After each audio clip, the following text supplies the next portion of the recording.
Hey, what's going on? It's Eric, lawncareprofits.com. Uh, haven't been on there for a while. Don't really update it too much right now, but at some point I will. So you can check back then. But for right now, I'm just kind of focusing on the YouTube videos and trying to respond as fast as possible to people when they ask a question. So, I'm doing a video response here. The question is, what's the best way to expand fast in first year of business? Okay, there's lots of different things you could do, but first off, straight off the bat, I would say the most important thing is to not what would be the right word? The best way when you're in business for yourself is to always shoot for the moon and expect to not leave the orbit. I don't know if that made sense, but basically, what you don't want to go out there thinking you're going to get 20 new accounts or 50 accounts or 100 or whatever you think you're going to get the first year, and then you only get 3, and then you're so depressed about it that you just end up stop doing what you're doing altogether and just go get a job or whatnot. Or maybe even just you're doing it part-time or something, which is not a bad idea. But anyways, so to actually answer your question, my number one thing is, and the reason why I do these videos is because of just the online side of things. Everything's going to online, whether it's your website or some kind of social media, which would be Facebook or Twitter or something like that. And I mean, that's kind of where everything's going. So, and it has been. That's the number one thing that's helped us build our business. And but as far as fast goes, I mean, if you're not going to have your website up and running now, then that's not really going to work. If you don't really know what you're doing, then that's not really going to work right away. You're just going to have to do a lot of research online and figure it out, or hire someone to do it for you. So, you know, as far as going out there and like hustling and making the money that way, I mean, that's going to be your best way of making money. Networking, telling people you're in business. Um, when you're doing work at a house and you see someone that's outside or peeking out their window looking to see what's going on, you know, going and knocking on their door, someone's messing around in the garage, and you just be prepared and give them some kind of a coupon and just say, hey, saw you were outside, just wanted to give you this, maybe these free coupons, thought maybe you could use them someday. And just leave it at that. If you're not good at sales, that's all you have to say, and just be quiet and let them look at it, wait for them to say something, and if they have a question, great. If not, then you just leave them alone. So you're not really going to irritate them too much if they see that you're out there working hard and stuff like that. So, I mean, door to door is going to be one of, let me just tell you this. I've never even went door to door, but that is going to be one of the, if you're looking to, you know, make as much of an impact as you can. I mean, flyers and door to door and all that kind of stuff is always going to be important.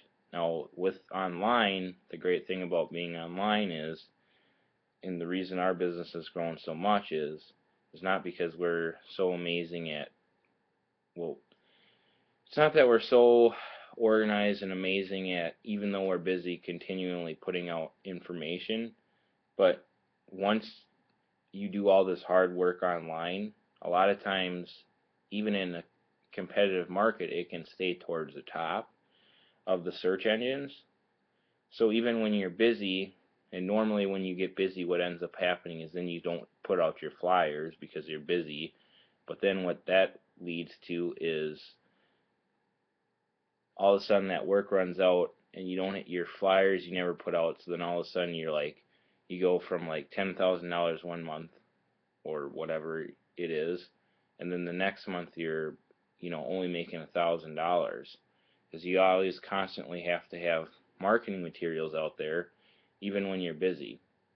You just have to be able to say no when you have too much work at the time, or set stuff up and tell people, I am really busy right now. I'd like to have your work. I'll give you $100 off if you can wait till this time, and I'll get you scheduled in there. But then you have to deliver on that. You promise someone that. So, those are some things. I mean, basically, it's just hitting the ground running and starting now. Start cold calling apartment complexes, calling the signs for property management companies. The dang sign is right there in the yard at these commercial buildings with the person that manages them. Just call them up, and all you have to say is, "Hey, I saw your sign. I drive by it all the time. I'm right in the area. Are you looking for competitive bids?"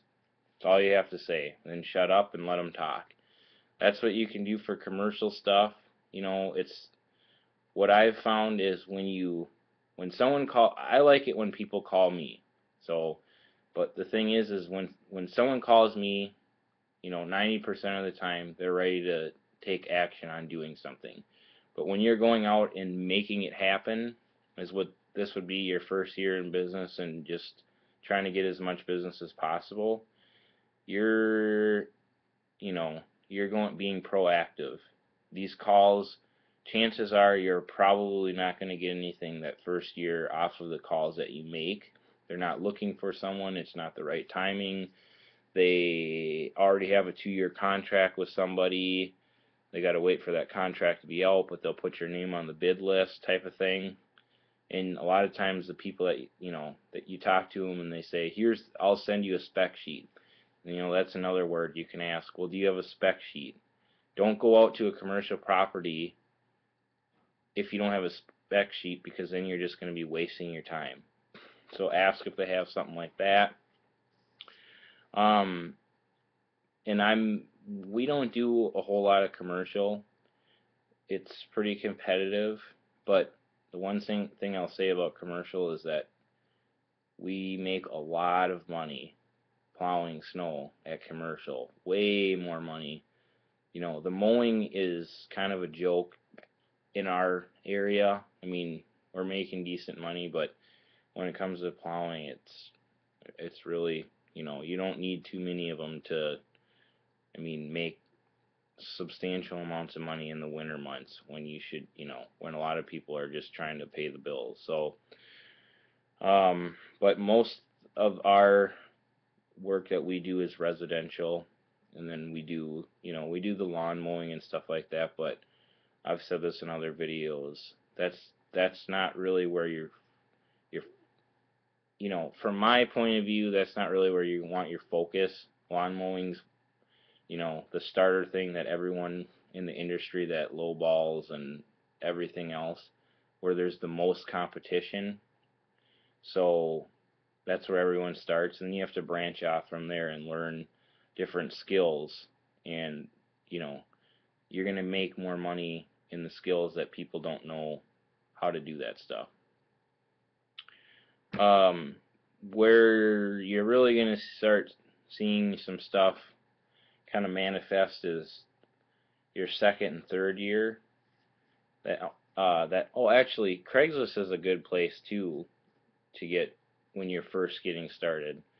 And I would have a website, because you're going to be better than 99% of the people on Craigslist that just look like a joke, because they are, and they don't, they're just starting out, they need money, they just lost their job, whatever it is, they have a lawnmower, or they have a little bit of money, they invest in it, they already have a truck. That's not what makes them a joke, so don't get me wrong if that's, someone watching this video is in that spot. What's a joke about it is they all have the same message: need money fast, call me up, I'm doing lawns, I can do it for the cheapest price. Just because people are on Craigslist, that's not what they're looking for. If you can come across as professional You know, you could even say this is your first year in business, but they'll be very impressed if you have a nice website. It's put together. It makes it look like you're not just gonna scalp their lawn one day and be out of business the next type of thing. So come across that way. You'll get calls from Craigslist for sure. So, but don't forget about the other services. If you're handy with, other things, if you know how to trim bushes and stuff like that, that's where you can really make some decent money per hour. Meaning, I'm not saying you're going to charge hourly. You could, but it's not uncommon to make $75 an hour trimming bushes. So, um, hopefully that helped. Just thanks for the video or for asking questions. Please, guys, ask more questions, and I'll get more videos out to you. Once it hits spring, I probably won't be on here at all until I can start catching up with what we're doing business-wise. So this is just kind of a fun hobby type of a thing that I like to do. So we'll talk to you later. This is Eric, lawncareprofits.com.